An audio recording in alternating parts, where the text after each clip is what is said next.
Perhaps I was one of the earliest bans in this entire culture war, supposedly for being a dangerous person and having all these crazy opinions. Welcome to WatchMojo, and today we're exploring the most infamous times YouTube channels were banned from the platform, then made attempts at a return that didn't work out well. After the arrest of both Franke and Hildebrand, many wondered if there were missed warning signs. Super JoJo, nursery rhymes and kids songs. In 2019, Super JoJo was born on YouTube. However, while the channel tried to tap into the lucrative children's market, it came into conflict with one of the platform's biggest names, CoComelon.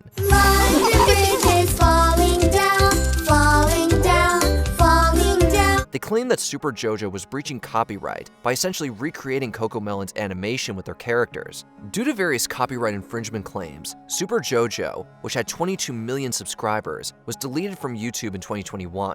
The channel was reinstated just over a month later, yet the damage wasn't done. In 2023, This is my angry face. CoComelon's parent company issued a lawsuit against Super JoJo's, which had to pay $23.4 million. They tried wiping their account and starting again. However, Super JoJo was terminated in 2024 due to continued infringement. Itsy bitsy spider went up the spout again. Sam Pepper. Unlike with other channels, Pepper did some self-banning. Today I'm filming a crazy prank. I met these two Viners a couple of weeks ago and I've arranged to meet them to talk about filming a video with them. After facing assault allegations in 2014 over his practical joke videos, he stepped it up in 2015. Pepper uploaded a video which implied he'd kidnapped Sam Goldbach and Colby Brock before pretending to execute the latter in front of Goldbach. It later emerged that the victims were in on the video. There's some of our but it's so good friends that don't even believe really that, close friends that they're like, no, you can't lie to me. Like, that wasn't acting. You actually got traumatized. Regardless, viewers were horrified, creating petitions calling for YouTube to ban Pepper. Pepper did it himself by removing everything on the channel in 2016. A year later, he made a comeback by moving away from practical joke videos. He eventually focused on a TikTok account as his YouTube career stalled. So gangster, look how low it is to the floor. Leafy is here. Starting with a focus on gameplay, Calvin Vale moved on to controversial content by 2016 with videos that mocked and harassed other YouTubers. Hey, what's up guys? Welcome to a brand new video. I hope your guys' day has been going great. Before the platform reacted, Vale took a hiatus from YouTube.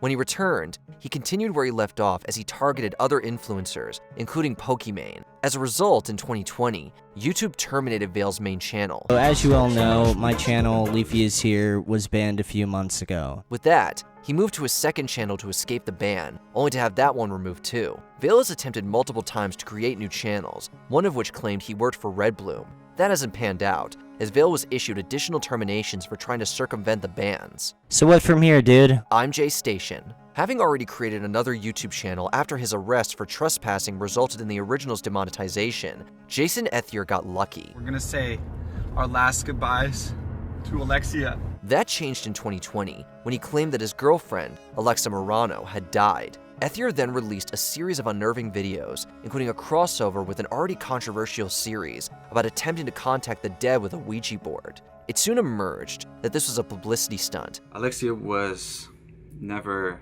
dead at all. Let me tell you guys exactly what happened with all these my girlfriend's dead videos, because right now it's going to be a very truthful story. Later, Morano accused Ethier of abusing her. This resulted in YouTube demonetizing Ethier's second channel. He then created a reaction videos channel to try to continue making cash. In 2021, YouTube terminated both channels. Ethier didn't take it well, as he threatened the platform on social media with a lawsuit. If something good happens in my life, it's always like taken away from me. Keemstar. Daniel Keem is very familiar with getting banned on YouTube.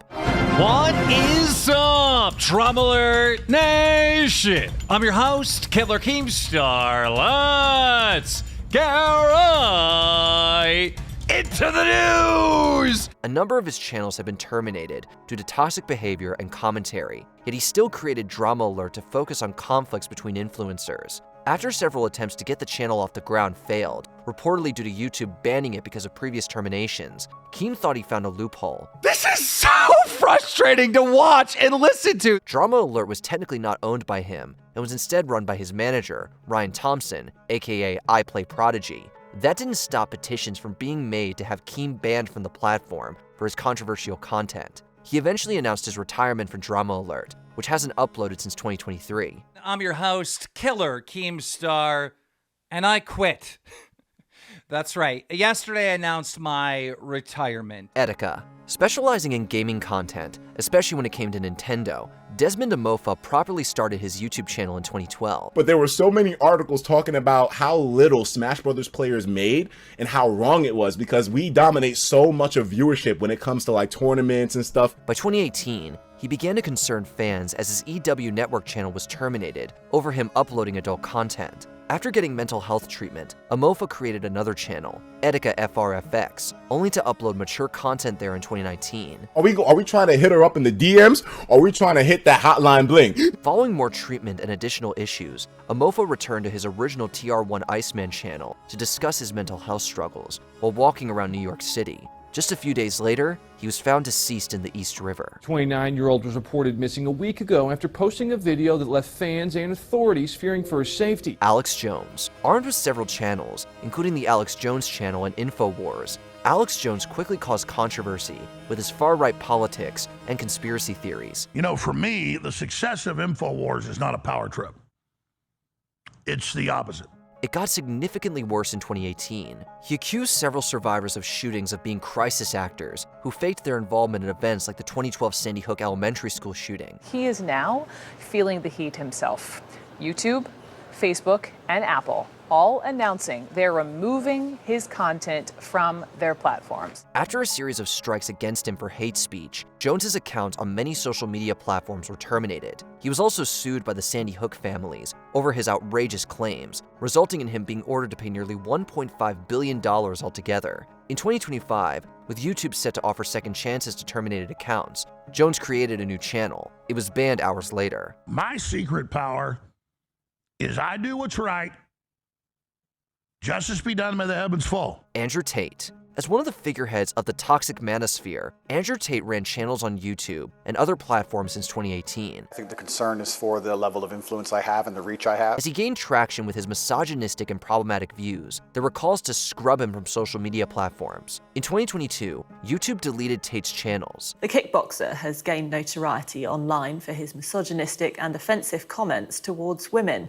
The decision has been hailed by a number of campaign groups which claim Mr. Tate poses a genuine threat to young people. Several months later, he was arrested on charges of assault and human trafficking. In 2024, YouTube began deleting and terminating accounts that published videos promoting Tate's views or businesses. However, in 2025, he published a video on social media that happily announced that his ban on YouTube had been rescinded following the company's plan to offer second chances. So I look forward to coming back to YouTube. I don't say anything too extreme. I don't say anything too political. It wasn't long before his channel was terminated once again. DaddyOFive. Practical joke channels are a slippery slope. After Michael Martin created his channel in 2015, the videos starring his family became more extreme. What's up, Team DO5? Okay, so the kids just got back home. I didn't record this morning, but I'm recording now and the kids just got home. He encouraged his children to behave deplorably towards their siblings, leading to backlash that prompted him to pivot content to wife Heather's channel, MommyOFive. It was later renamed FamilyOFive. In 2017, the couple received 5 years of probation for child neglect. But that hasn't stopped them from staying in the business of producing online prank videos for YouTube with the 3 kids that they still have custody of. Despite that, they continued releasing problematic content on YouTube, resulting in both channels being terminated in 2018. Martin then changed the Martin Boys, which is seemingly run by some of their kids, to the Martin family. Thus, he continued releasing content until that was terminated for breaching guidelines once again. The family is now in counseling, but the children say they miss making the videos. Well, you'd be like, Dad, when are we making the next video? You know, when are we gonna make the next video? It was just something that I really look forward to. Before we continue, be sure to subscribe to our channel and ring the bell to get notified about our latest videos. You have the option to be notified for occasional videos or all of them. If you're on your phone, make sure you go into your settings and switch on notifications. Ruby Franke. With 6 children and a husband, Ruby Franke created the 8 Passengers vlogging channel about family life in 2015. Ruby Franke. Ironically, she'd been a high-flying Mormon momfluencer, attracting 2.5 million followers on her YouTube channel, 8 Passengers. Ruby's personal brand built around tough love. By 2020, allegations that the kids were being neglected began to surface. In 2022, after separating from her husband, Franke deleted 8 passengers. She then teamed up with Jodi Hildebrandt to create the Connections channel, where the duo specialized in parenting classes. However, in 2023, one of Franke's sons escaped from her Utah home and sought help from neighbors. The police find laptops, tablets, cell phones. They find ropes. They find duct tape. They find handcuffs. Jodi and Ruby were arrested. When the authorities arrived, they saw more of the children being abused by the duo. YouTube then terminated channels connected to Franke. After pleading guilty to several counts, Franke and Hildebrandt were sentenced to 4 to 60 years in prison.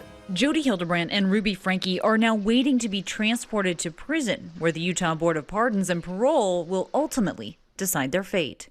So when I look at this case, you're probably looking in that 8 to 10 year range for both of them. Do any of these channels we mentioned not deserve to be banned? Let us know below.